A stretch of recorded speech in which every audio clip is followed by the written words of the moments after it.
In the quiet hum of concrete walls and flickering hallway lights, some things stay hidden.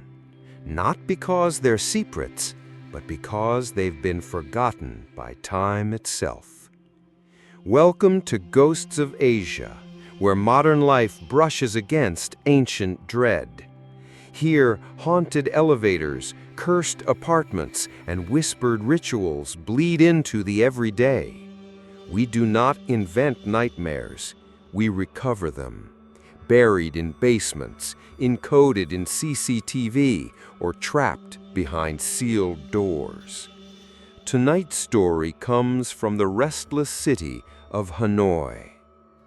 An ordinary apartment block, an ordinary hallway, an ordinary door that no one dares to knock on anymore. Because the woman in Unit 3A never opens her door. And if she ever does, you won't be the one walking away. Hanoi at night never fully sleeps. It only softens, as if the city itself exhales after holding its breath all day. The alley behind Block E was narrow, cracked, and always damp. Moss crept up the walls like veins, and the flickering fluorescent light above the building's entrance buzzed with the persistence of something barely alive. Ving arrived at 8:12 p.m. on a Thursday, dragging 2 suitcases and a guitar case with one broken strap. A grab bike had dropped him at the wrong alley, so he'd had to walk the last 100 meters alone, wheeling his life across uneven tiles that seemed determined to trip him. He was 32, single, and quietly rebuilding his life, though no one had asked him what had broken it in the first place. He preferred it that way. The apartment was cheap, which was enough. Block E was 5 stories of aging cement and resignation. The walls were painted a shade of beige that had long since surrendered to gray. No elevator, just a narrow stairwell with chipped tiles and rusting railings. He made it to the 3rd floor, panting, sweat darkening the collar of his shirt. The hallway was silent, almost oppressively so. Not just quiet, still. He stood in front of Unit 3B, his new place. He turned the key, the lock clicked reluctantly, and the door creaked open like it hadn't moved in years. Inside, bare walls, an old fan on the ceiling, a single dusty bulb, and the faint smell of incense and mildew, typical for Hanoi rentals. He let out a breath. But before stepping in, he glanced across the hall. Unit 3A. The door was closed, the peephole dark, a worn wooden frame, no doormat, no shoes, no sign of life. Except something was off. He had the distinct feeling of being watched, the kind of sensation that prickles just beneath the skin, like a slow trickle of cold water down the spine. He stared at the peephole, round, glossy, silent. He shook his thought away. New cities always brought this. Ving had moved a lot, Saigon, Da Nang, even a brief year in Kuala Lumpur. Each new place came with shadows that turned out to be plumbing noises or neighbors' televisions. This would be no different, or so he told himself. He spent the evening unpacking. The apartment was small, a narrow kitchenette, a bathroom with water that took minutes to heat, and a window that faced a wall 2 meters away. Perfect for disappearing, just as he wanted. Around 11:30 p.m., as he sat on the mattress eating instant noodles from the pot, he heard it. A sound across the hallway. Scrape. Drag. Scrape. Long, slow, deliberate, as if someone was pulling something heavy across wood or tile, not rolling, dragging, And then, silence. He sat frozen, chopsticks mid-air. Then came the pacing. Footsteps, back and forth, back and forth, back and forth, unmistakable. It continued for nearly an hour. Ving didn't sleep well. The mattress was too thin, the fan too noisy, and every few minutes he swore he heard faint movement from 3A, like breathing or the soft brush of fingers on walls. The next morning he went down to speak with the security guard, an old man in his 60s, skin leathered by years of sun and cigarettes. His name tag read Tom. "Sure," I asked casually. "Who lives in 3A?" Tom looked up from his radio, then, without answering, turned the volume higher. "I just moved into 3B, heard some strange sounds last night, pacing, dragging something." Tom didn't look at him. He tapped a cigarette on the desk, then muttered, "Don't ask about 3A." And that was it. Later that day, as Ving climbed the stairs with groceries, he paused at the third-floor landing, out of instinct or something older, something quieter. He turned his head. The peephole on 3A's door glinted. He stepped closer, and as he did, he realized it wasn't glinting from the hallway light. It was reflecting something from the inside. A shadow, a shape. Someone was standing behind the door, watching. He froze. The bags in his hands grew heavy. Then, a tiny sound, like the soft click of a lock, or a breath drawn too sharply. He turned away quickly, fumbling with his keys. He said nothing that night, told himself it was imagination. The body plays tricks in new places. It reconfigures fear as noise, as paranoia, as faces in shadows. But something in him had shifted, and from that night on, whenever he left his apartment, he never walked directly in front of 3A. A few days passed. He tried to ignore the sounds, focused on finding work, fixing up the place, buying second-hand curtains. But the pacing continued every night, always between 2:30 and 3:30 a.m. Then the dragging, sometimes soft weeping. He never saw the door open, never heard a voice, but always felt those eyes behind a peephole. Then, on the 5th night, it changed. He was brushing his teeth, the window was open, a breeze stirred the curtain, and then he heard it, a soft knock, not at his door, at 3A's. 3 knocks, hollow, measured.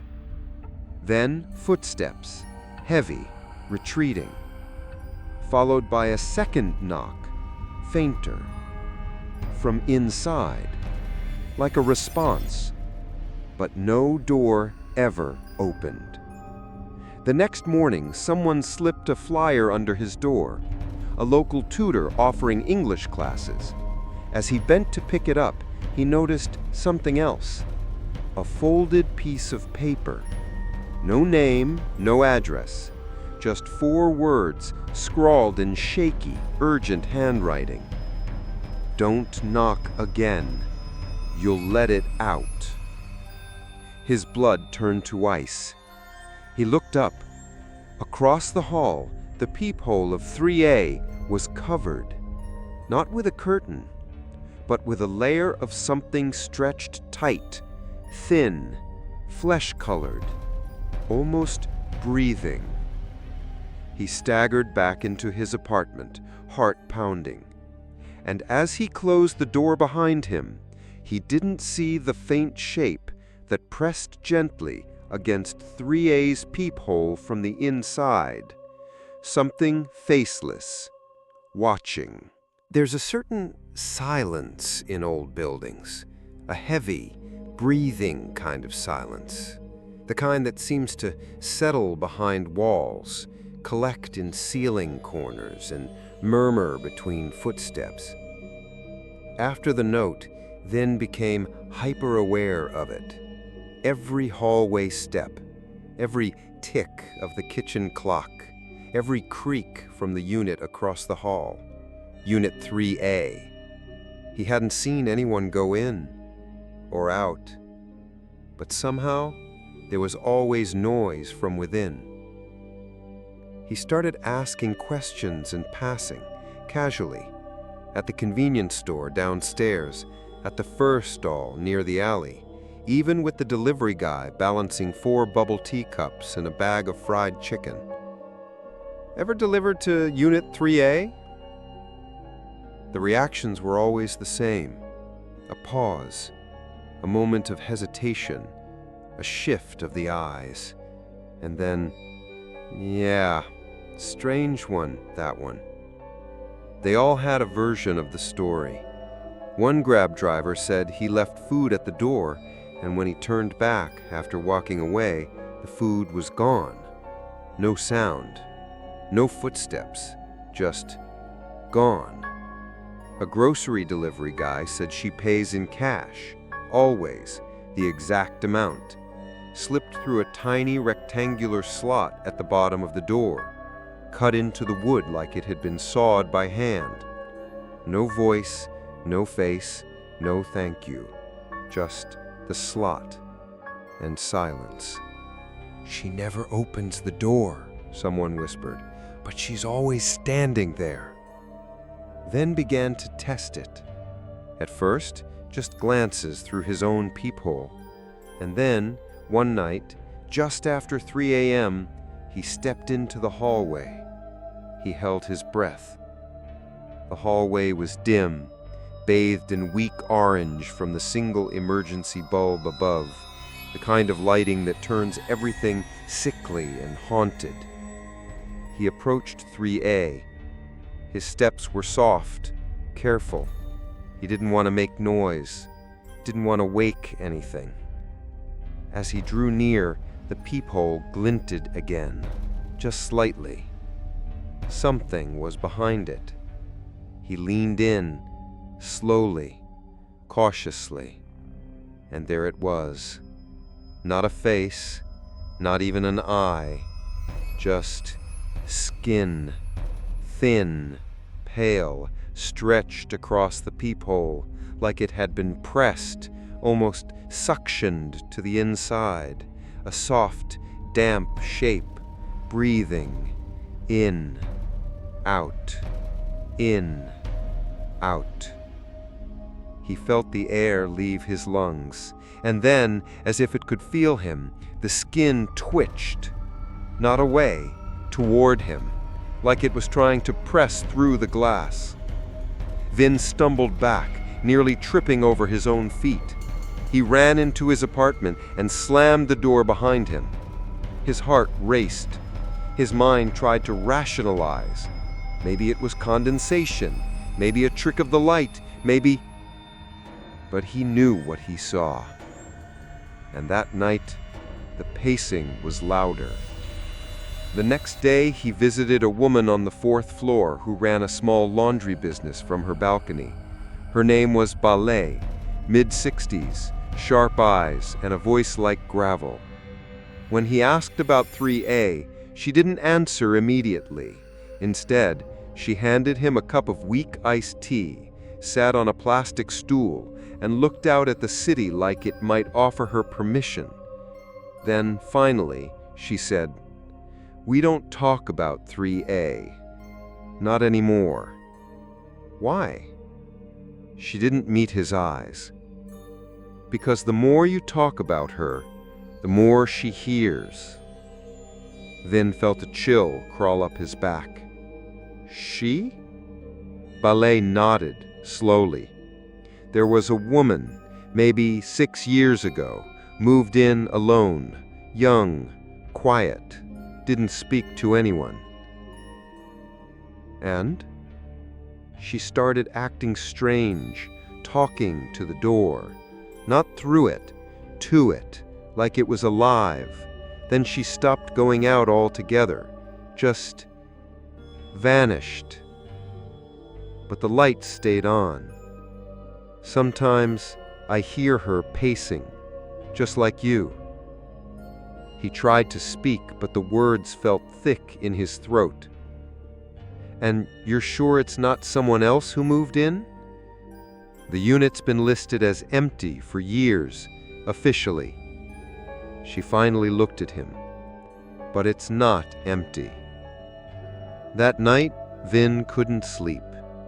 He stared at his front door through his peephole, and at exactly 3:09 a.m., like a terrible ritual, the lights came on. Something moved. He held his breath, and then, for the first time, he saw her. Just for a second. A woman, standing directly in front of her door.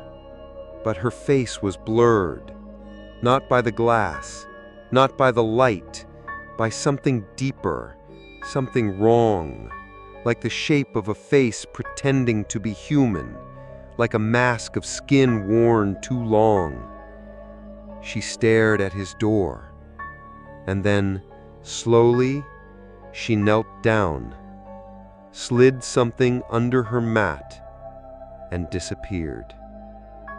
He didn't open the door until morning.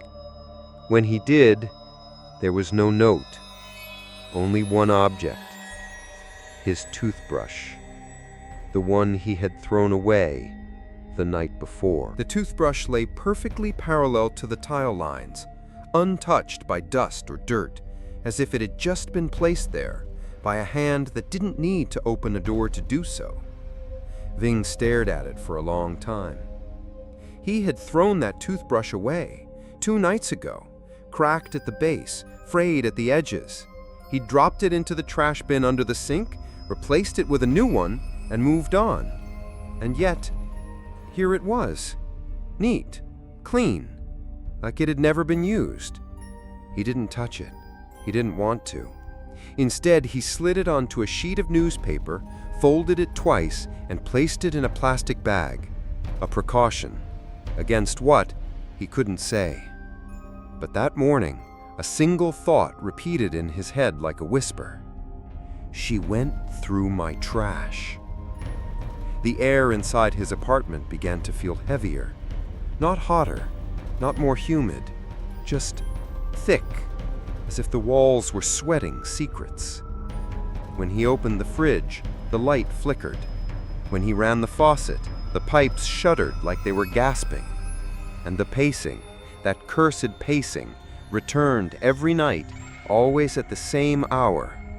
But now it was louder and closer, as if the footsteps weren't only in Unit 3A anymore, but underneath his floor or behind the walls. He couldn't focus, couldn't read, couldn't eat. He kept checking the peephole, waiting for the glint of skin, for the blur of motion.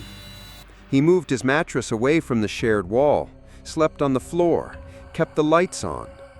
Still, the dreams came. Vivid, wrong.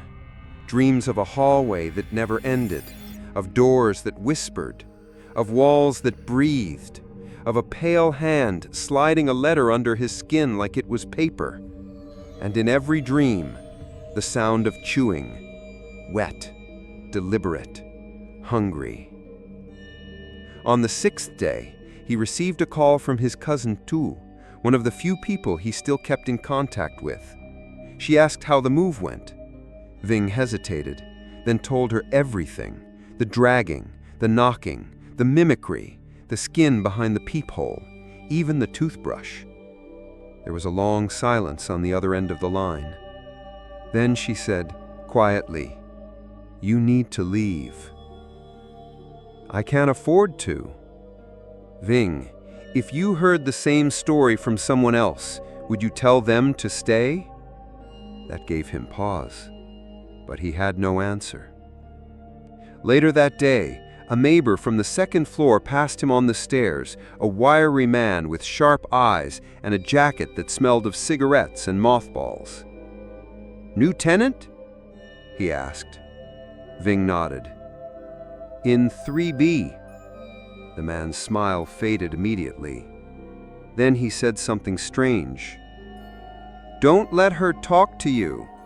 It starts with sounds. Then she learns your voice. If she knows your voice, she can wear it. Before Ving could respond, the man turned and walked away. No explanation, no follow-up, as if that was all he needed to say. That night, Ving heard the voice again. Not from the hallway this time, from inside his apartment. He was in the bathroom brushing his teeth with the new toothbrush when he heard his own voice calling. Ving? Ving? Soft, mocking, so close it felt like it came from inside his ear. He dropped the brush, spun around. No one. But the mirror had fogged, and on the glass there was a handprint, too large to be his, too high. He backed out of the bathroom, turned on every light, and stood in the center of the room, shaking. Then he noticed something. The camera he had installed, the one aimed at 3A, was gone. Not unplugged, not moved. Gone. In its place, a folded paper. He didn't want to read it, but he did. This time it was typed, clean, precise. This is your final warning. Don't knock again, don't film, don't listen. You'll let it out. You've already begun. There was no signature, just a black fingerprint at the bottom, smudged but wrong somehow, almost like it had too many lines, too many ridges. He dropped it and stepped back, then looked at the door.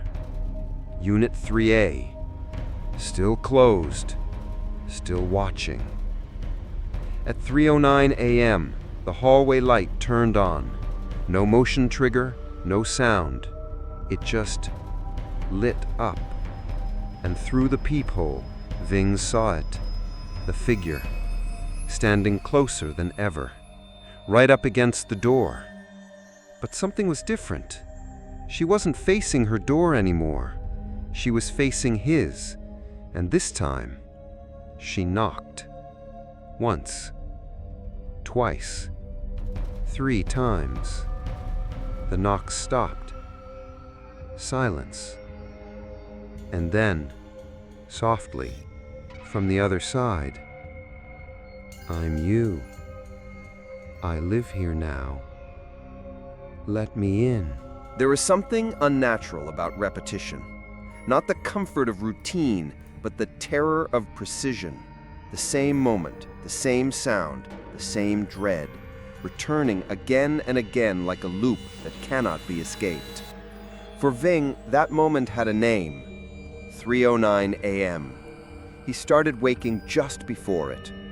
Every night, eyes snapping open at 3:08, heart already pounding, sweat cold on his back. 1 minute to go, and always the same sequence followed. The hallway light flicks on, a shadow falls beneath the crack of 3A's door. Then the dragging begins, then the pacing, then the voice. But on the 7th night, something changed. It began earlier, 2:57 a.m. Ving woke up not to silence, but to a soft hissing, like air escaping from under pressure. It was coming from the wall he shared with 3A. He leaned in slowly. His ear met cold concrete. The hiss grew louder, sharper. Then a sound beneath it. A whisper. At first it was just breathing. Then words, mimicking his own voice. I'm awake. I'm listening. I know what you threw away. He jerked back. The whisper stopped. But the wall was warm. Not room temperature. Body warm. As if someone was breathing through it. He didn't sleep again. He sat on the floor, hugging his knees, staring at the front door like a soldier watching a fault line. And then came the familiar hum. 3:09 a.m. The hallway light blinked to life. His peephole glowed faint orange. This time, Ving didn't approach it. He didn't need to. Because now the sound came from inside the apartment. Soft footsteps, bare feet, crossing the tile. Slow, deliberate. And then chewing. Wet. Close. Coming from the kitchen. He turned. No one there. But the smell hit him like a wave of heat. Rotten food and something metallic. Like blood left too long in a drain. He snapped it shut and backed away, gagging. From behind him, the voice whispered again. "Why do you lock me out? I'm always with you. Let me wear you." He turned. Nothing. Only the empty mattress, the peeling walls, the single light bulb overhead. But a shadow lingered on the wall, not his, too tall, and slowly swaying. Ving fled the apartment that morning. He didn't lock the door, didn't pack. He just ran. Down the stairs, past the security booth, out into the early mist of Hanoi's dawn. The city was quiet at that hour. Just street vendors setting up, birds in rusted cages singing into empty alleys. He wandered for hours, ended up at a cafe near Huan Kem Lake, staring blankly at a bowl of pho as it grew cold. He called his cousin again, told her everything, every detail. When he was done, she didn't laugh. She didn't dismiss. She simply asked, "What's the apartment number again?" 3B, he whispered. "And the one across?" 3A. She was silent. Then, "That number, 309. You said it happens at that time every night?" "Yes." She breathed in sharply. "Vien, 309 is a funeral code. Some Buddhist temples in northern Vietnam use it to mark spirits that haven't moved on. It's like shorthand for the restless dead. 3 steps, 9 doors, all locked." He didn't understand. So she explained. The belief is that some spirits die in a moment so violent, so sudden, they don't pass fully into death. They get trapped between planes, behind doors. The number 309 became a symbol, an omen, a warning. If you keep hearing it, seeing it, waking at that time, you're not just witnessing something, you're becoming part of it. Ving returned to the building that afternoon. He didn't want to, but the idea of staying away felt worse, like leaving a wound open to the air, like abandoning a sick part of himself. When he entered the hallway, everything was silent. No light from 3A, no shadow under the door, but someone had slipped something under his. A package, wrapped in old newspaper, tied with string. He opened it slowly. Inside, a small dusty photo frame. The picture was yellowed but clear. 3 people, standing in front of the building. A young woman, mid-20s, with long dark hair, a security guard, and a tenant he didn't recognize. They all stood in front of Unit 3A. The woman was smiling, but her eyes were blurred out, as if someone had smeared the photo from the inside of the glass. And written in small black ink at the bottom, "She never left." That night, he didn't sleep. At 3:09 a.m., the hallway light clicked on. But this time, there were no footsteps, no pacing, no voice. Just a click, his doorknob turning. Once, twice, softly, followed by a whisper. "We can share. There's room in here. There's always room for one more." He pressed his back to the door, hand shaking on the lock. It didn't move again, but through the peephole he saw it. A face, close, Too close, but not hers. His, distorted, as if stretched over bone that wasn't quite human, smiling, chewing, and mouthing the words, "I'm already inside." The smell was the first thing that changed. Not in Ving's apartment, in the hallway. It started as a faint must, like wet cardboard, easy to ignore in an old building, but within days it grew heavier, thicker, living. A sickening blend of iron, ammonia, and something sweet, like fruit left in the heat too long. People noticed. The young woman from 4C covered her nose when she passed the 3rd floor. The middle-aged man from 2D started taking the elevator just to avoid the stairs that passed by 3A. Even the building cat, a fat ginger Tom named Zua, began avoiding the hallway entirely, choosing instead to perch by the ground floor stairwell and hiss at the ceiling. Something was wrong, and everyone felt it, but no one said a word. On the 8th night, Ving woke to find black mold spreading across his ceiling. It hadn't been there before, not like this. The patch was wide, almost circular, with dark fingers reaching outward like veins or claws. He tried to scrub it. It came back within hours. Worse, the air now carried that same putrid sweetness, not just outside, but inside his apartment, embedded in the walls, soaking into his clothes. He threw away his bed sheets. The smell lingered. He cleaned the drain. The smell grew stronger. And all the while, behind the thin wall separating him from 3A, came the sound of something wet being dragged. Not furniture, not feet, something heavier, like a soaked rug or... He didn't want to finish the thought. By day, the building carried on. The same vendors sold the same sticky rice outside the gates. The same children ran in circles through the courtyard. The same old men played kark tuong with furrowed brows and cigarettes clenched between yellowed teeth. But at night, the silence changed. It wasn't just absence of noise. It was the presence of something else. A pressure. A hum beneath the concrete.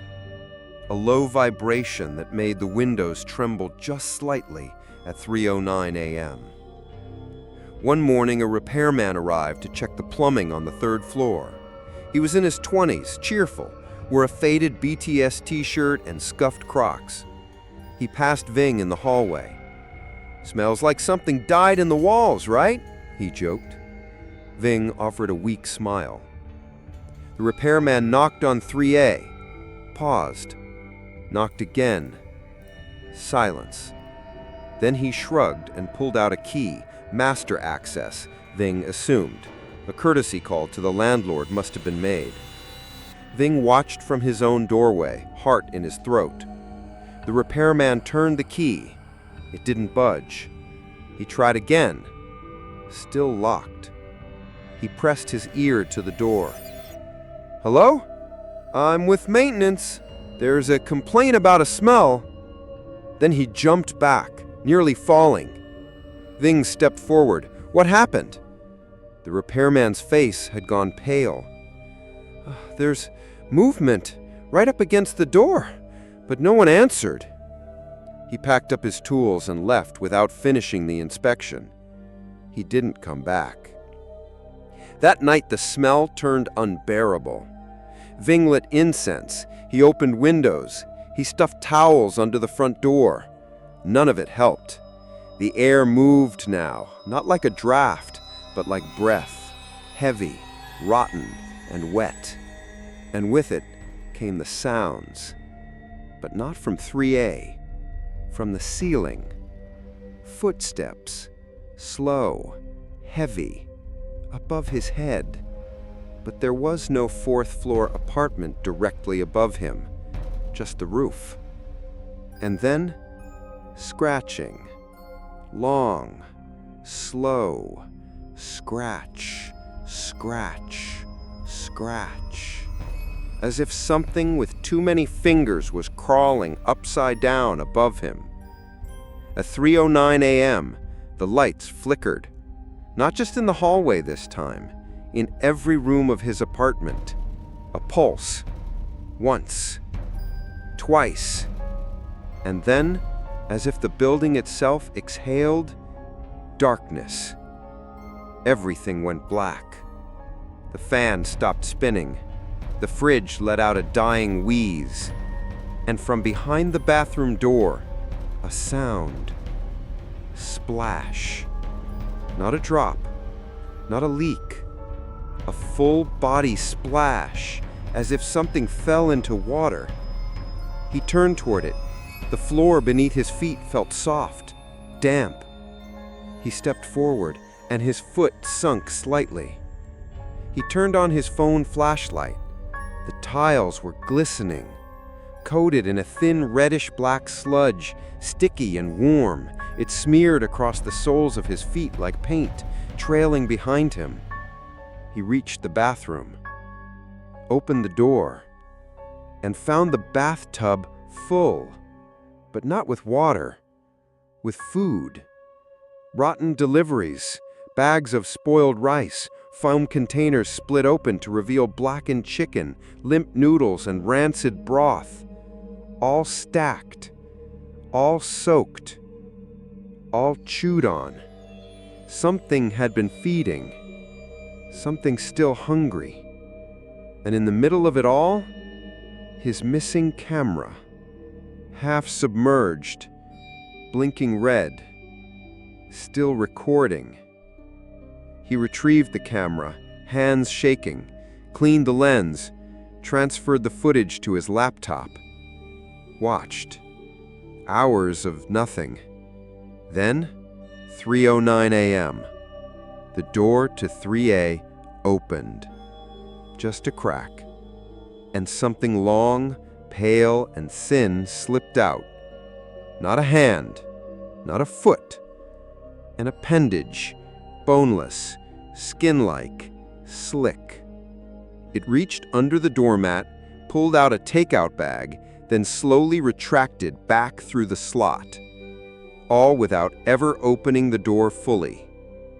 Then, chewing, loud, satisfied. The camera lens blurred as moisture built up inside. But the final frame before it shorted out showed one last thing. A face pressed against the peephole of 3A. But it wasn't looking out. It was looking in, directly into the camera, into him, and smiling. Ving slammed the laptop shut and ran to the sink. He vomited. Then he turned on every light, sat in the center of the floor, and cried. Not from fear, but from a growing certainty that he was no longer a tenant. He was a roommate. And whatever lived in Unit 3A had already begun moving in. Ving stood in front of the building manager's office for nearly 10 minutes before knocking. He didn't want to be there. The plastic chairs in the hallway felt too still. The dusty potted plant by the fire extinguisher leaned like it was wilting under a secret. But the smell, the sweet rot, had finally begun leaking through the vents. He had to know. The manager's name was Mrs. Lan. She wore oversized glasses, a crisp blouse, and a chain of Buddhist beads around her wrist that she never seemed to touch. Her face was practiced politeness, the kind that gets you through decades of complaints without ever absorbing any of them. Ving sat across from her, trying not to let his panic show. "I live in Unit 3B. She nodded, typing something into a spreadsheet that looked older than her desktop. He hesitated. "I have questions about 3A. She stopped typing. Her fingers hovered over the keyboard for just a second too long. Then, "What kind of questions?" Is someone currently renting it? Mrs. Lon looked at her screen, scrolled, clicked, then smiled thinly. No, it's been vacant since 2019. Ving blinked. No, that's not right. He leaned forward, voice rising unintentionally.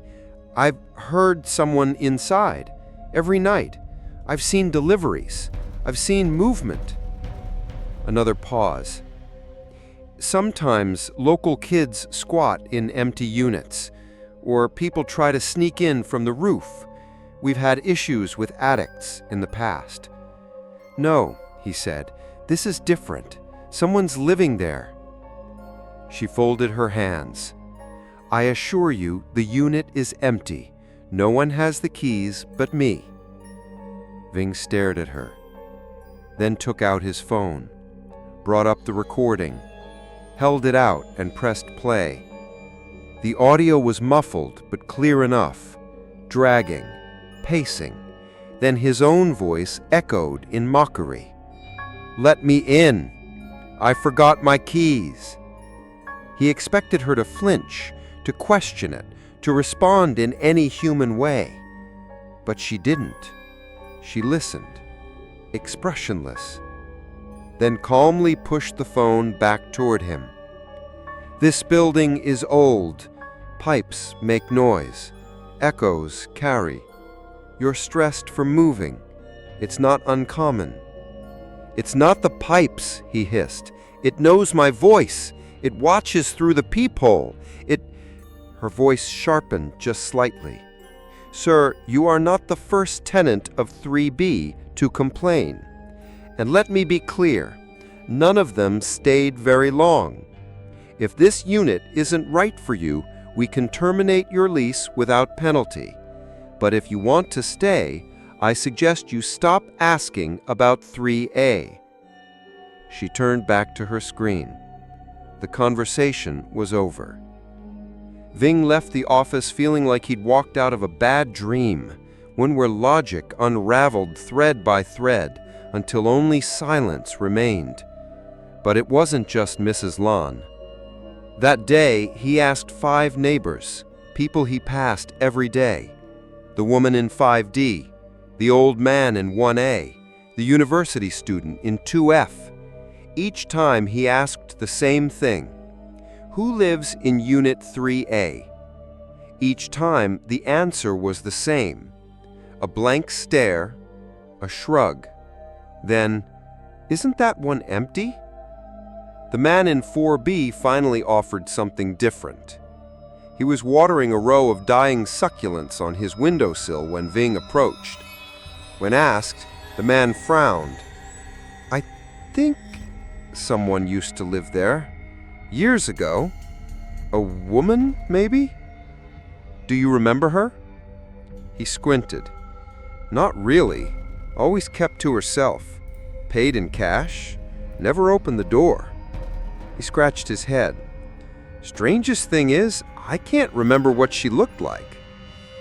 Ving felt his skin crawl. How long ago was this? 3, 4 years, maybe? Ving paused. You're sure? He nodded. Positive.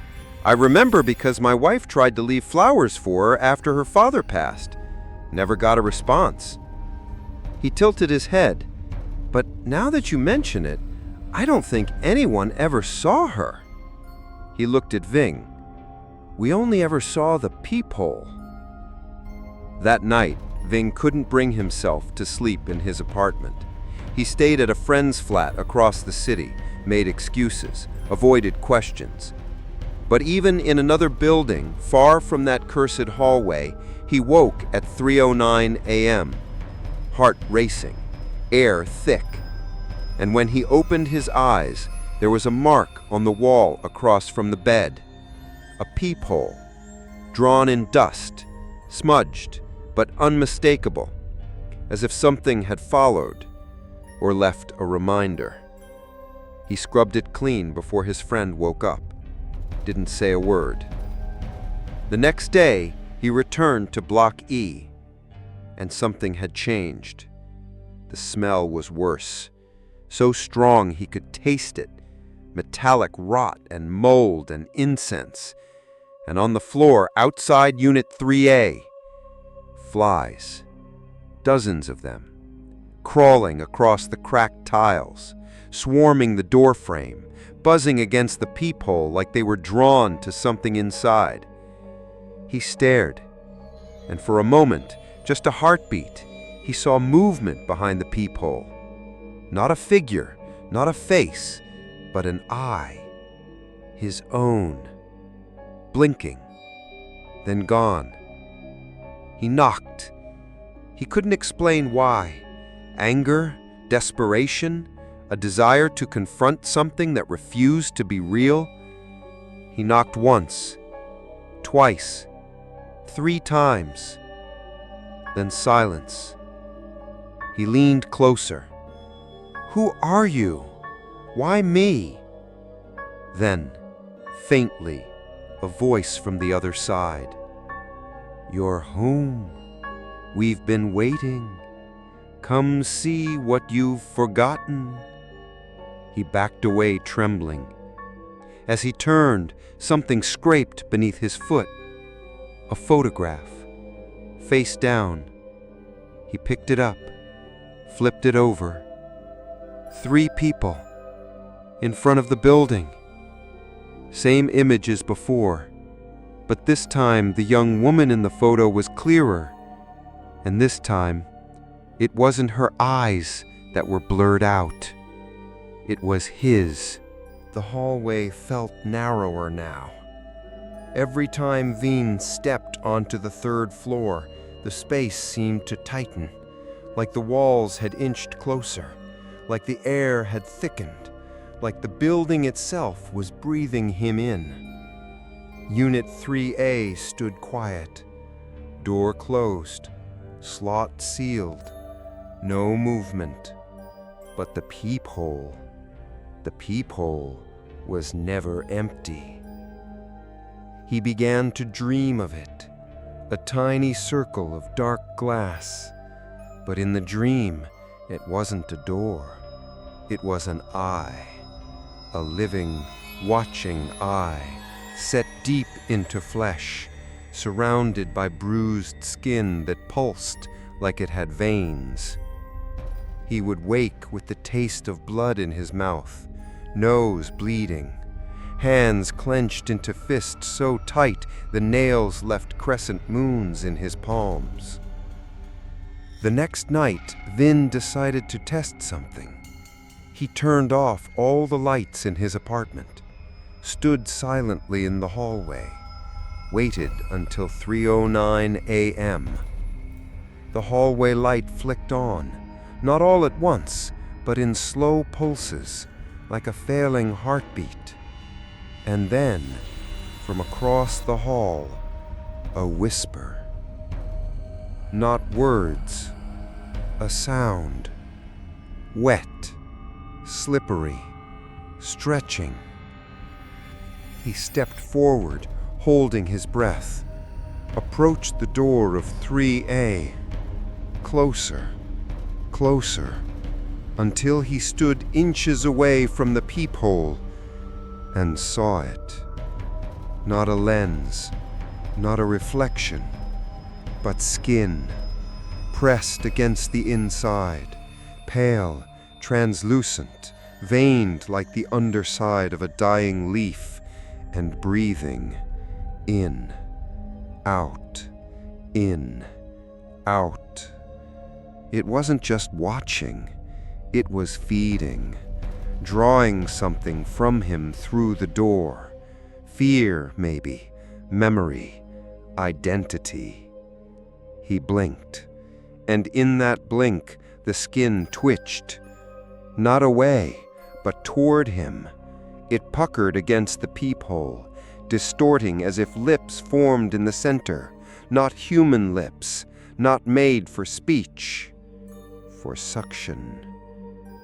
And then a tongue, pale, thin, darting forward like an eel, licking the peephole from the inside.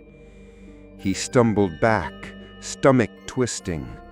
And that's when he realized it wasn't looking through the peephole. The peephole was part of it. Back in his apartment, he splashed water on his face, looked in the mirror. For a moment, his reflection lagged, a fraction of a second behind his movements.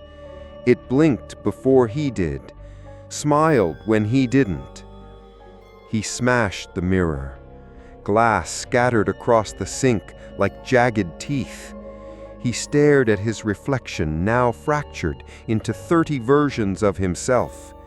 And in each shard, his eyes were just slightly wrong, slightly closer to the peephole he had just seen. He needed answers. He called every previous tenant of 3B he could find online. Only 2 picked up. The first was a woman named Quinn, who had lived there 4 years earlier. She didn't let him finish. The moment he said, Unit 3A, she hung up. The second, a man named Long, was drunk, or trying to be. I saw her once, through the keyhole. Not all of her, just... He paused, voice low. Her skin looked borrowed, like it didn't fit right, like she was still choosing what to be. Vin asked why he left. Long answered, because one morning I looked in the mirror and saw her smiling back, but I wasn't smiling. The next morning, Vin awoke to the sound of a knock, not at his door, inside his room. He sat up. The apartment was empty. Light streamed through the curtains. He checked every corner. Nothing. Then he looked down. His bathroom mirror had been reassembled. Shards neatly taped back into place, but not by his hands. And in the center, a message, drawn in something dark and oily. Now you see me. He bought duct tape that afternoon, covered his own peephole, every mirror, every reflective surface, even the faucet, because it wasn't just the peephole anymore. Every reflection he caught now, in windows, in phones, in spoons, showed her. Just for a second, a pale figure, faceless, watching, and wearing his skin. He even caught her in his own selfie preview. Same angle, same pose, but her eyes, blinking wrong. Too wide, too bright, like she was trying the shape of him on for size. He tried to tell someone, anyone, but every word felt fragile, like it dissolved the moment it was spoken. When he visited a priest near the outskirts of the city, the man listened quietly, fingers thumbing beads, then said, "You must stop seeing her." Spirits that remain between doors hunger for attention. Curiosity feeds them. Recognition feeds them. When they know you know, they latch. Vin asked how to stop it. The priest answered, "You must unknow her. Seal the doorway in your mind. Refuse to witness, or she will pass through you." Vin didn't sleep that night. He didn't even close his eyes. He just sat, staring at the wall between his bed and 3A. At exactly 3:09 a.m., it bulged, as if someone or something was pressing against it from the other side. The paint cracked. The shape of a hand formed. Then a second. Then a face, but upside down, as if crawling along the ceiling on the other side of the wall, grinning through the plaster. And then, with a long, wet stretch, the sound of skin peeling. He screamed, pounded the wall with both fists. "What do you want?" And for the first time, she answered, from the wall, from the air, from inside his mouth. A face, a name, a door that opens. There was a time, not long ago, when doors were just doors to Ving. Wood and hinges, things that opened or closed. Now a door was a threshold, a skin, a lie. And the one across from him, the door to Unit 3A, was the worst kind. It never opened, but it still took. The slot was small, too small, really. A thin horizontal slit cut into the lower third of the door, framed in rusted metal, just wide enough to pass through an envelope, or a stack of folded cash, or a human hand if the bones were willing. Ving had seen it before. Delivery men would slide things through, receipts, receipts of receipts, notes. And once he saw something slide out. Not a hand, just a bundle of money, wrapped in plastic and sticky at the edges. He thought it was a trick of the light, but now he knew better. That morning he stood in front of it, the slot, the slit of darkness into a place that didn't officially exist. No one admitted she was there, but the slot never lied. It was how she fed. He crouched slowly, looked closer. The metal was warped, melted at the corners, like it had been burned open from the inside. He didn't want to touch it, but he did. The frame was warm, not sun-warmed, not room temperature, body-warm.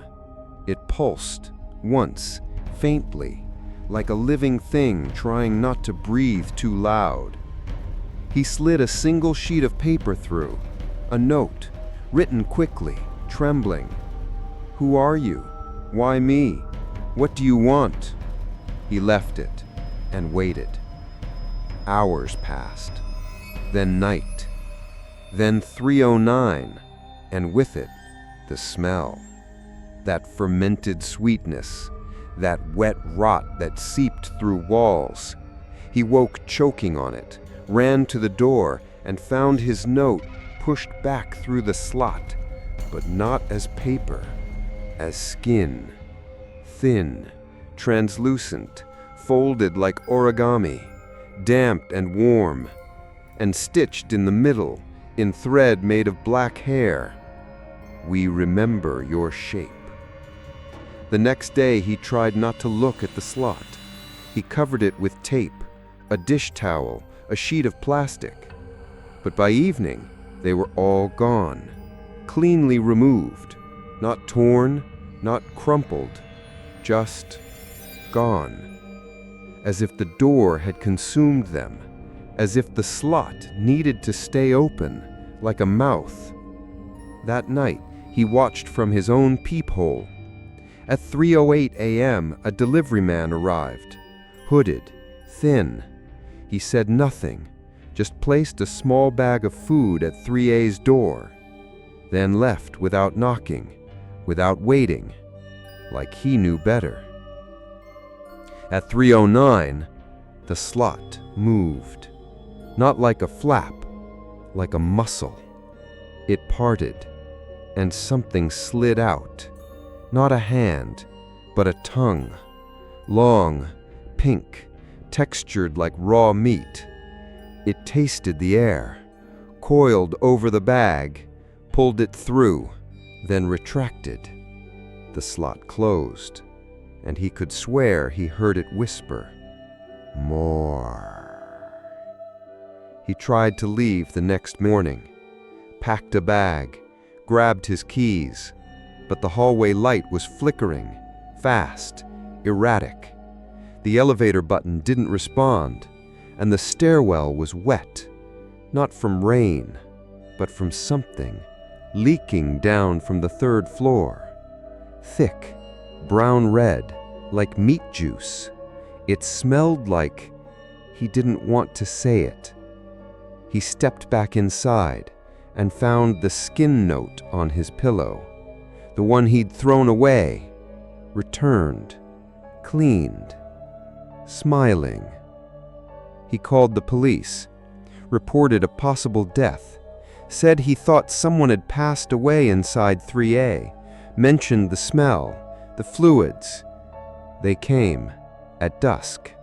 2 officers, young, tired. They knocked. No answer. They asked him questions. He told the truth. The sounds, the slot, the smell.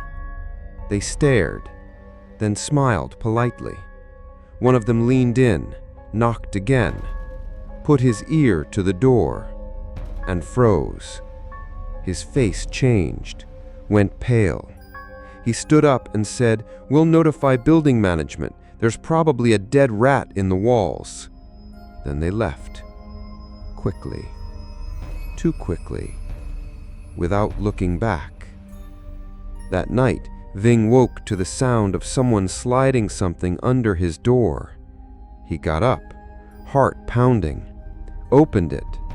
No one in the hallway. Only a single item. A delivery bag. From the same place he'd seen the night before. Same label, same handwriting. He didn't order anything. He opened it.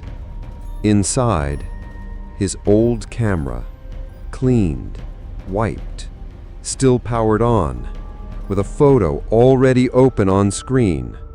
A photo of his hallway, dated 2 days ago, but taken from inside Unit 3A, looking out through the slot at him, crouched, knocking. He dropped it, stepped back, the hallway light blinked, and from across the door, from the slot, a voice slid out, low, wet, impossibly close. "You're feeding me now. Soon, I'll fit." It started with a scream, short, sharp, cut off halfway like it had been swallowed mid-breath. Vin sat bolt upright in bed. The scream hadn't come from inside his apartment. It came from just outside. He rushed to the door, hesitated, then peeked through the peephole. The hallway was dim, silent.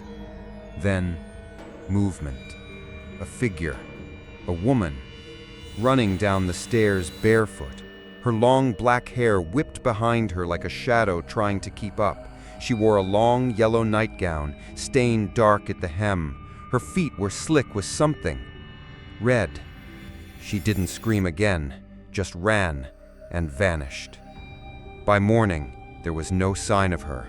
No blood, no stains, no footprints. Vin knocked on a few doors, asked casually, desperately. No one had heard anything. No one had seen her. But he knew her. He had, once. She lived in 3C, middle-aged, kept to herself, watered plants on the windowsill every morning. Her name was Miss Hong. He remembered because she always hummed old Kai Leong melodies under her breath, haunting, echoing through the concrete like lullabies for ghosts. He walked up to her door, knocked. No answer. He knocked again. Nothing. Then he noticed the nameplate was missing, just clean wall where her unit number used to be, and taped to the door a white slip of paper, vacant, under renovation. Vin's blood ran cold. He'd seen her just hours ago, running, screaming. Now, gone. He checked the mailbox downstairs. Box 3C was empty. No letters, No name tag, no residue, like it had never been assigned. He returned to the lobby, asked the security guard, not old Mr. Tum, but the younger one who worked daytime shifts. "Excuse me, the woman in 3C, Miss Hong, do you know where she went?" The guard blinked, confused. 3C? He repeated.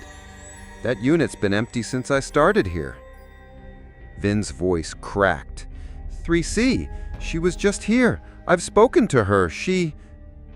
The guard shook his head, already looking away. "Maybe you're mistaken."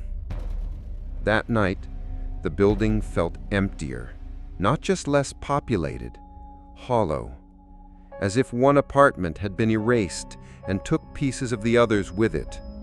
Vin sat in silence, staring at his phone. He scrolled through his camera rolls, searching.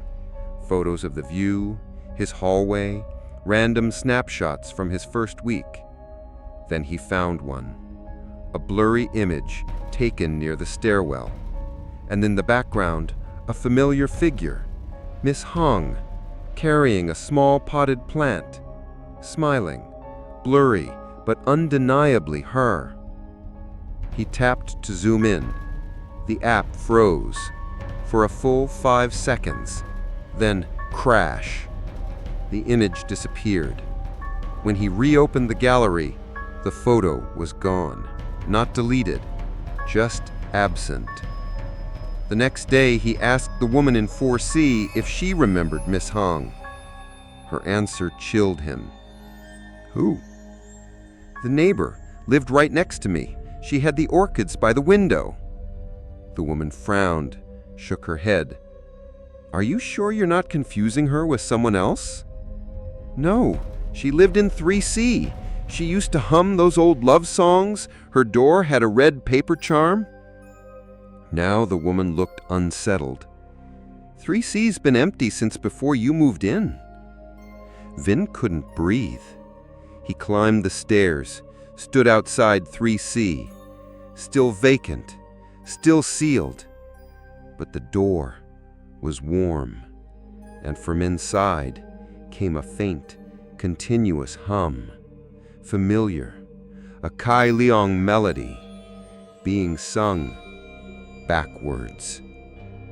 That night, he heard movement inside his walls, but not the dragging, not the chewing, a shuffling, like someone crawling on elbows and knees, like someone trying not to be heard. And then a whisper. She knocked. She saw. She remembered. So we took her back. Vin lay frozen in bed, sheets soaked with sweat. He closed his eyes, but behind his eyelids he saw the hallway. And standing in it, barefoot and shaking, was Miss Hong, mouth open in a scream that made no sound. But her eyes were the worst part, because they weren't hers. They were peepholes, tiny circles of glossy black glass, and from the inside, something was looking out. When he woke, he ran to 3C. The door was gone. Not locked, not sealed, gone. A smooth wall now stood where it had been, as if the apartment had never existed, just painted concrete between 3B and 3D. He stepped back, mouth dry. Behind him, the hallway light flicked once, then stayed on. He turned slowly and saw something new. Unit 3A's door was ajar, only slightly, an inch, no more, but enough to see that the peephole was now on his side, facing inward, watching him. It had never been open before, not even once, not even a crack. Unit 3A had stood sealed like a tomb since the day Vin moved in, silent, watching, breathing through its slot and peephole. But now, the door was ajar. He stood in the hallway for what felt like hours, staring at that sliver of black between the frame and the hinges. It wasn't an invitation, it was a mistake. Something had gone wrong, or worse, something had changed its mind. He didn't want to go in. He needed to go in. Every instinct screamed to run, but there was no normal left to return to. His reality had cracked. Time no longer made sense.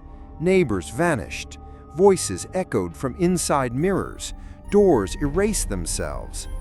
And now this, the final boundary, the source, the wound. He reached out, pushed the door slowly. It moved without resistance, too easily, too silently, like it had been waiting. The smell hit him first. He thought he'd known it before, that sour, sweet rot, like wet meat and spoiled fruit. But this was worse, deeper, older. It clung to the walls, curled in the corners, filled his lungs like smoke and memory. He stepped inside. The floor creaked under his weight, but not like wood. It creaked like tendon, like something pulled taut and reluctant to stretch. The room was empty, not just bare, vacant of life. No furniture, no mattress, no table or chair or lamp, just cracked tiles covered in black mildew, claw marks on every surface, and walls that seemed to twitch when he looked away. And in the corner, a pile, food containers, hundreds of them, stacked, molded, some half-chewed, all unopened. Bags of rice rotted into mush, soup turned to jelly, boxes of takeaway fossilized in their own decay. All the deliveries, never eaten, never even touched by hands, just dropped, offered. And above the pile, written on the wall in what looked like rust, but smelled like blood, "I was never hungry for food." He turned to leave, but the door had closed. Not slammed, just gently, silently, shut itself behind him. The air went still, then shifted.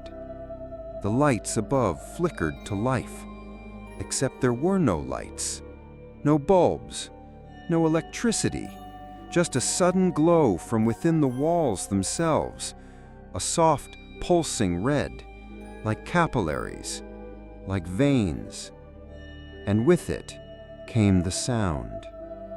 Chewing, chewing, chewing, from beneath his feet. He looked down. The tiles were breathing, swelling, contracting. Something beneath them, many somethings. He stumbled back toward what had once been a kitchenette. On the wall, a mirror, cracked, filthy, but in its reflection he saw the room and something else, a shape. Behind him, tall, thin, wrong. He turned. No one. He looked back at the mirror. Still there, still watching. A figure made of stretching skin draped loosely over a human shape, like someone had worn a body the way you might wear a raincoat. It raised one hand in the reflection, so did he. It tilted its head, so did he. But then, it smiled, and he didn't. Vin backed away slowly. The walls shuddered around him. Mildew shifted, peeling paint slithered down in strips. Beneath it, Not concrete. Flesh. Twitching, pale, vein-webbed flesh. The entire apartment was alive, or had become part of something that was. Something that mimicked rooms the way it mimicked voices. In the center of the floor, he saw a square, different tile, outlined. A hatch? He stepped to it, touched it. Warm, slick. He pried it open, and inside, a pit. A deep, narrow pit, lined with bones, hair, broken electronics, and in the center, a door. Not wooden, made of stitched-together skin, stretched and nailed across a frame of ribs. And behind it, whispers, a chorus of them. He knocked. He looked. He opened. Now he belongs. Then slammed the hatch shut, ran to the door, pulled the handle. It wouldn't move. He banged on it, screamed. The room laughed. Not in sound, in feeling. The walls throbbed with joy, and from every surface new words appeared, etched into plaster, wet and glistening like wounds. You let me in. I never left. We shared a face. Now you share the room. Just as his legs gave out, just as his vision tunneled and the whispers rose to a scream, the door swung open. Mrs. Land stood there, expression unreadable. 2 security guards behind her. You shouldn't be in here, she said softly. Vin collapsed onto the hallway floor, gasping. The guards stepped forward, but none of them looked inside. None of them acknowledged the walls, or the smell, or the bloody hatch, or the twitching shadow that still stood reflected in the broken mirror, watching them leave.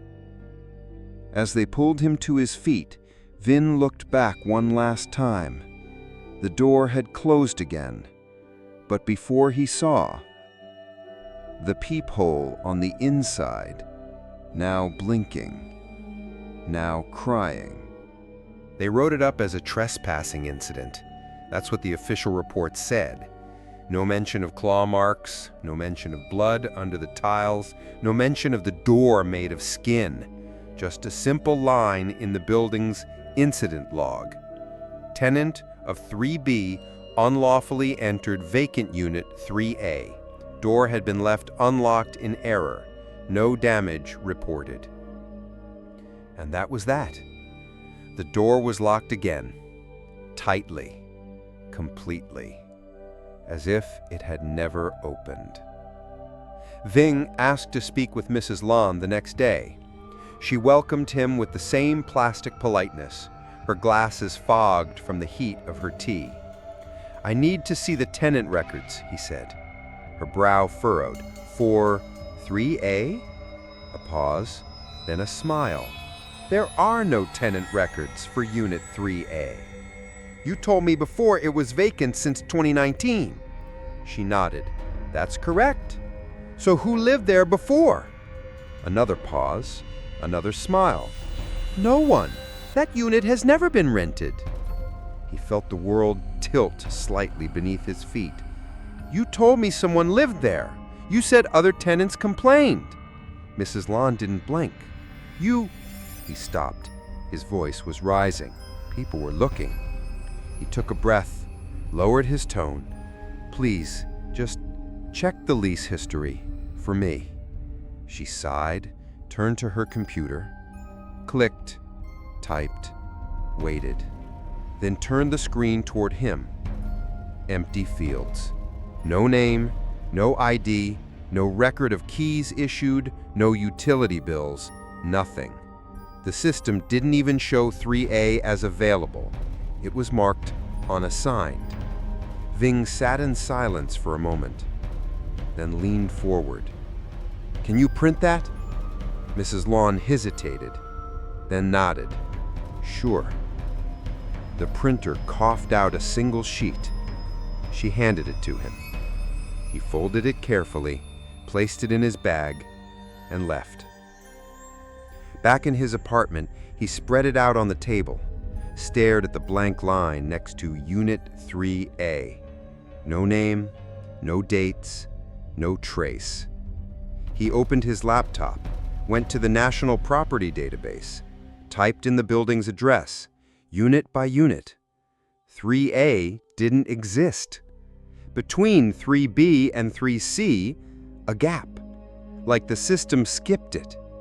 He checked Google Street View, scrolled through historical images. On older versions, the door to 3A was clearly visible, peeling paint, familiar slot. But in the most recent image, blurred, like a censor bar over reality, like something the camera refused to capture. He downloaded the image, zoomed in. The blur shifted, pixelated, and inside it, just barely, a shape, a face, staring back. Ving called his cousin Thu again, told her everything. She listened without interrupting. When she finished, there was a long pause. Then, "I asked around," she said. "I know someone who used to live in that building, a man named Dut. He moved out 5 years ago, said it messed him up bad. He said something about a woman across the hall who never opened her door, who paid for food in cash, who stood behind the peephole, and one day just disappeared." Ving's voice was a whisper. "Did she live in 3A? Tu's reply came slowly. He said there was no 3A. Ving visited the Housing Authority office the next morning, an old government building with yellowing walls and windows that stuck in their frames. He waited for hours. Finally, he sat with a bored clerk who typed with 2 fingers. "I need floor plans for Block E, specifically the 3rd floor." The man nodded, went into a back room, came out with a rolled blueprint. "Official layout?" "Yes." The blueprint was dusty, ink faded, but readable. He spread it across the table, traced the hallway with his finger. 3C, 3B, and in between, nothing. Just a wall. No room, no 3A. "Is this correct?" he asked. The clerk shrugged. "It's what we have." "There's a door there now. I live across from it." The man scratched his head. "Sometimes they convert storage rooms into rentals, usually illegally. But it's numbered." The clerk shrugged again. "You want a copy?" Ving nodded. The clerk fed it into the scanner, printed him a copy. He folded it carefully, placed it in his bag, and left. That night, he laid the documents side by side. Blueprint, lease registry. Both said the same thing. 3A never existed. And yet, he had been inside. He had seen the walls, smelled the rot, heard the whispers, felt the eyes. He had seen the mirror, the pit, the door made of flesh. He remembered the chewing. His hands began to shake. He grabbed his phone, opened the camera, faced it toward his front door, snapped a photo, looked, and gasped. In the image, clear as day, his door, and across from it, nothing. Just a wall. No 3A, no peephole, no slot, no door at all. He turned the phone toward the hallway again, opened the camera live. Still nothing. Then, movement. In the wall. A ripple, like something shifting just beneath the paint. And slowly, a peephole appeared. He dropped the phone, ran back inside, locked the door. But the truth had already slipped in. She never lived there, because there was no there to live in. She wasn't a tenant, not a neighbor, not even a ghost. She was the space between memory and forgetting, the hunger between walls, the shape that wore numbers like skin. And now she wasn't across the hall. She was inside. Vin stopped trusting his own voice after the 10th night. It wasn't sudden. It was a slow unraveling. A single moment here, a misplaced word there, a whisper that sounded too much like him, coming from somewhere he hadn't been. It began with the mirror, what was left of it. After he shattered the first, he had tried to avoid reflections altogether. No bathroom lights, no selfies, no accidental glances into dark windows. But mirrors have a way of finding you. He passed one in the lobby, a thin rectangle hung crooked beside the elevator. And in it, his reflection moved half a second too late. It blinked before he did, smiled when he didn't. It was subtle, small, but it looked just like him, too much like him, almost perfect. Back upstairs, he locked every door, covered every reflective surface, but when he spoke aloud, testing himself, the words echoed back to him from the walls, slightly distorted, slightly wrong. He said, "My name is Vin," and from somewhere beneath the floorboards came the reply, "My name was Vin." That night, at 3:09 a.m., he heard the voice again, his voice, on the other side of his door, knocking, pleading.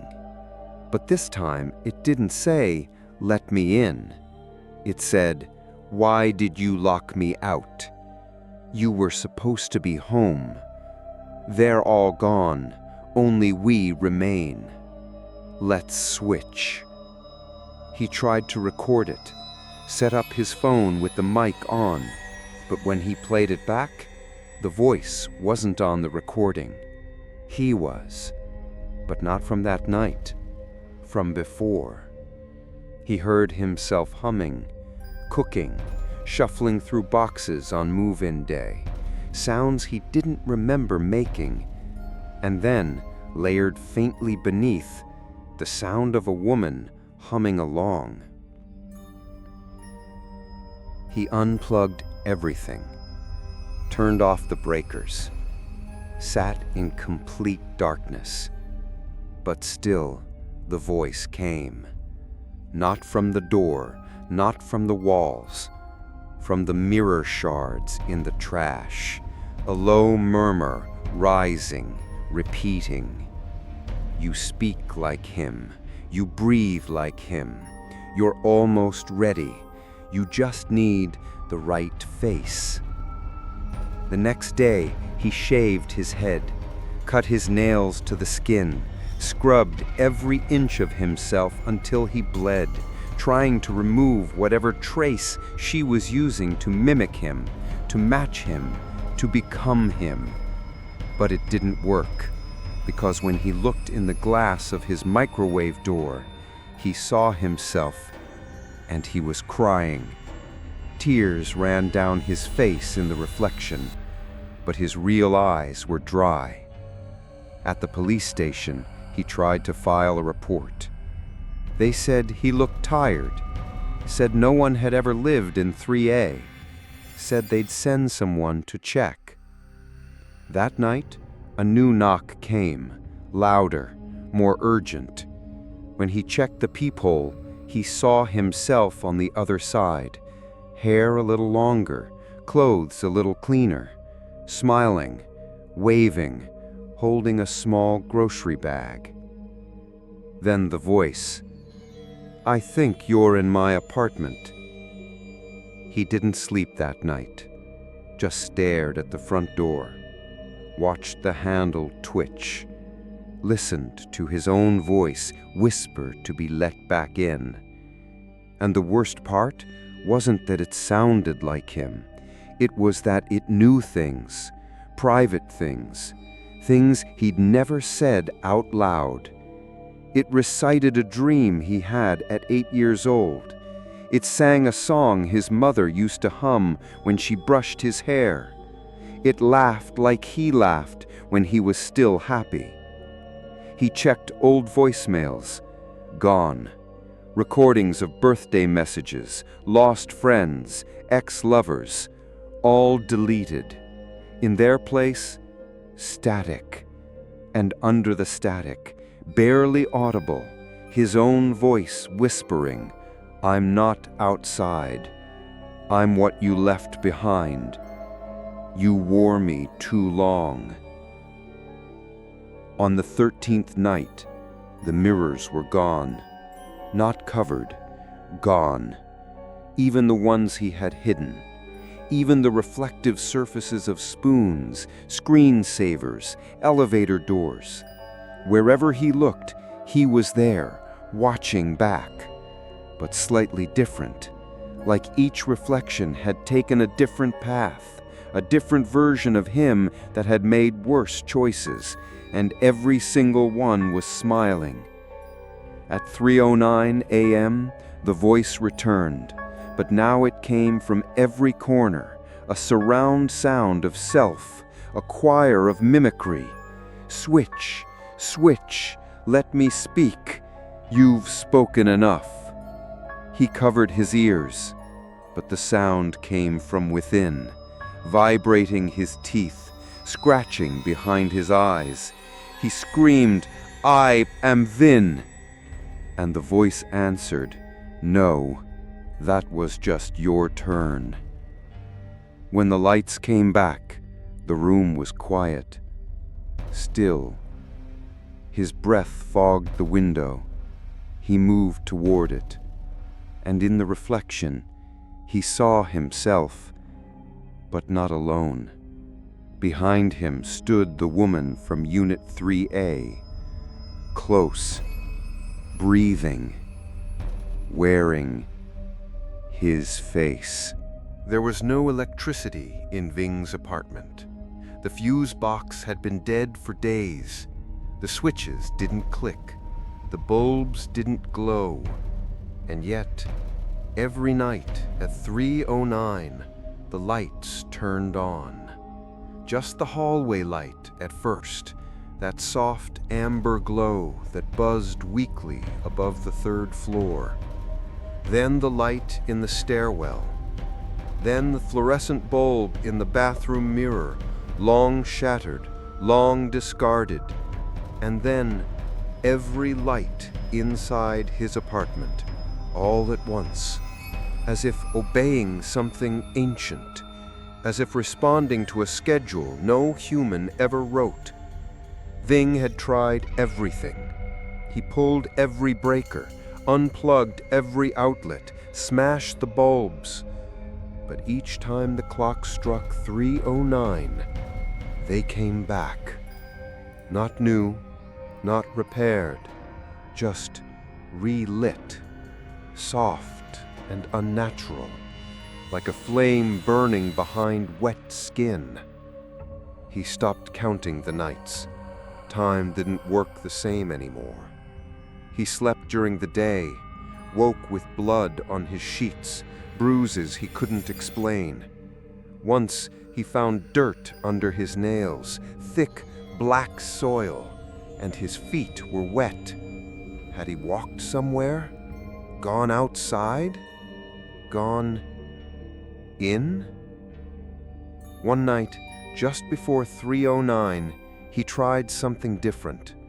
He sat in the center of the room, faced the door, and waited. The clock ticked. The second hand reached the mark. The lights snapped on, and he didn't flinch.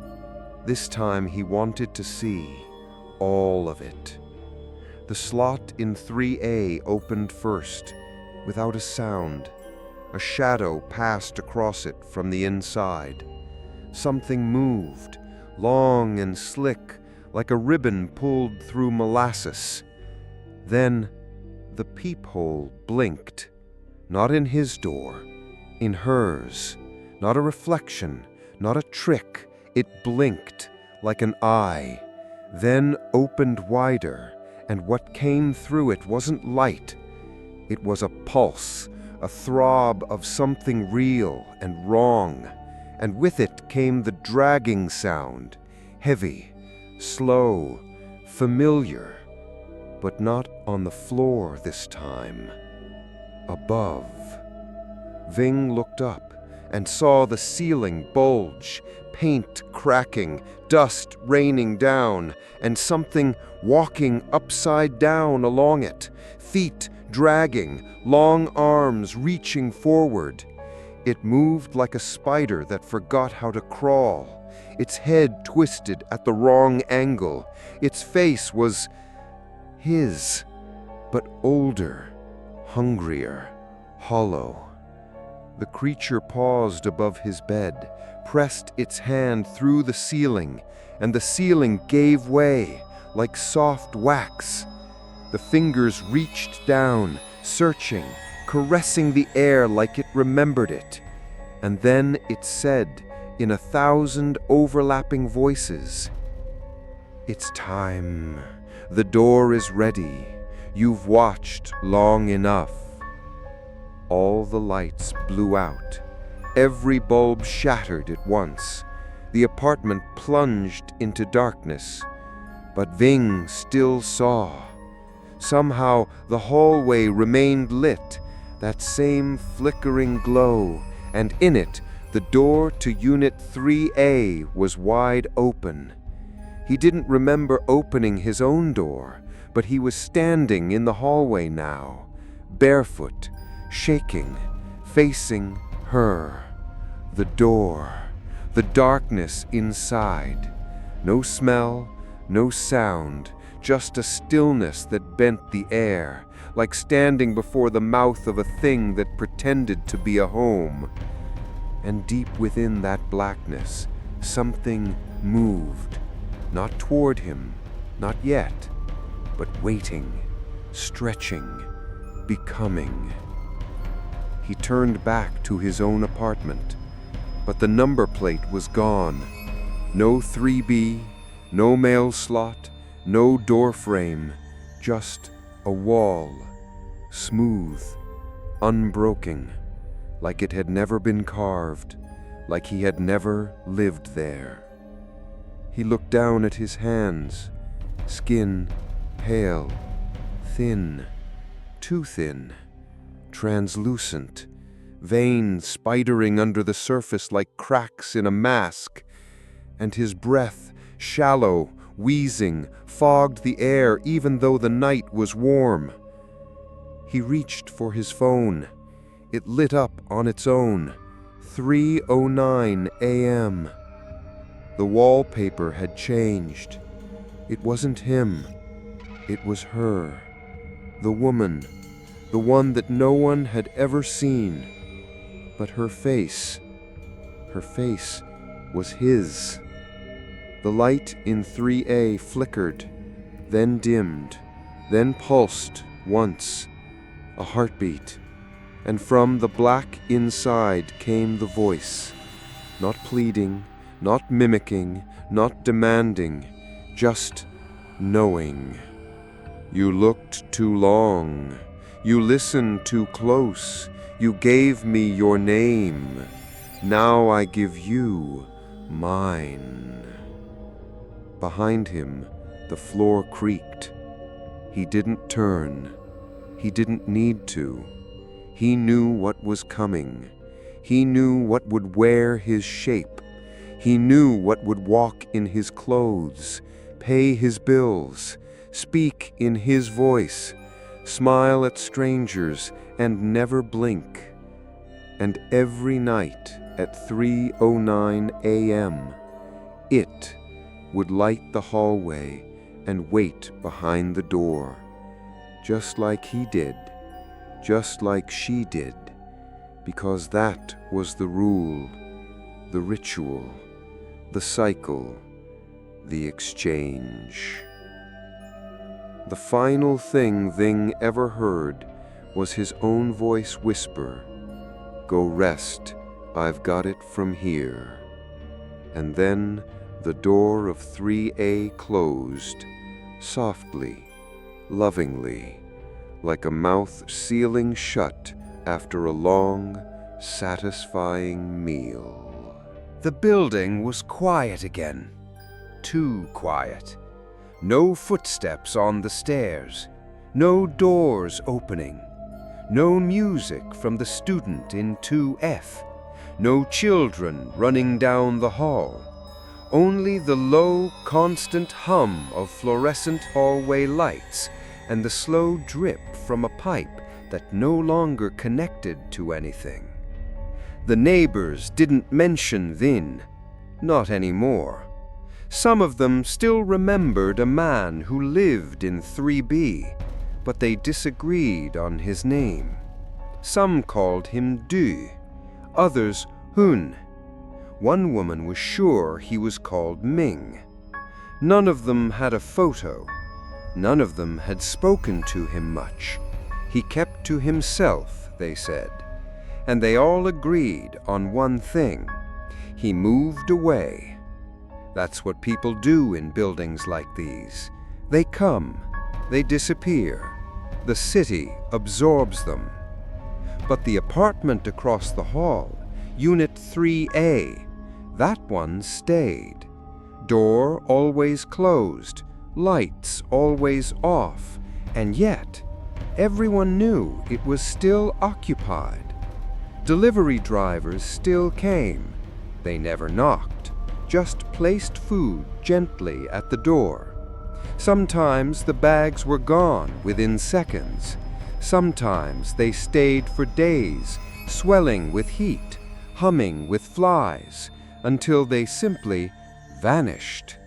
Payment always came through the slot, folded cash, perfect change, but no one had seen the hand that passed it through. The building manager updated the records. Vin's file was deleted. No forwarding address, no refund request, no trace. Just a blank folder with a sticky note. No further issues with 3B. When asked about 3A, she laughed awkwardly. "That one's always been weird," she said, "but it pays on time." One day, the girl from 4C passed by on her way up the stairs. She glanced toward 3A, paused. Something in the corner of her eye. A flicker. Movement? She leaned in. The peephole was darker than usual. Then it glinted. Then it blinked. She stepped back fast, shaken but not surprised. She never mentioned it to anyone, just took the elevator from then on. Weeks later, a new tenant arrived. A young man. Tired eyes, 2 suitcases, a backpack. The agent handed him keys to Unit 3B. "Quiet floor," she smiled. "Good neighbors. Just don't knock on 3A." He blinked. "Why?" She shrugged. "No reason, just a weird tradition." That night, he unpacked slowly, hung up a few shirts, set his toothbrush on the sink, opened a drawer, and found it empty except for a single sheet of paper, folded once. No name, just 4 words, scrawled in faded ink. "Don't knock. Let it out." He frowned, laughed nervously, tossed the note aside, then paused, turned to the door. Across the hall, Unit 3A stood still, closed, silent, watching. He stared for a moment too long, and from behind the door, From behind the peephole, from somewhere just beneath the thin fabric of reality, came a voice, not loud, not angry, just calm, patient. We remember your shape. We've been waiting to be worn again. The lights in the hallway flicked once. The door to 3A creaked just slightly, just enough, and the new tenant, his hand already halfway to the knob, paused. The peephole blinked, the slot began to open, and the darkness inside smiled as it always had.